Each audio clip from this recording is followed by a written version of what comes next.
জনকল্যাণমূলক জাতীয় ঐক্যমতের সরকার, কাদেরকে নিয়ে? সমস্ত দল যারা যারা ফ্যাসিস্টের বিরুদ্ধে লড়বে, এই কথা ছিল তার 31 দফার প্রথমে টপে নাই।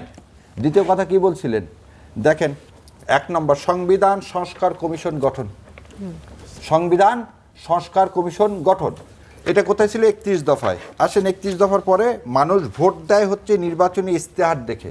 মানুষ ভোট দেয় কিসে? নির্বাচনী ইশতেহার দেখে। এখানেও লেখা আছে কি? সংবিধান সংস্কার সংশোধন পাইলেন কোথায়?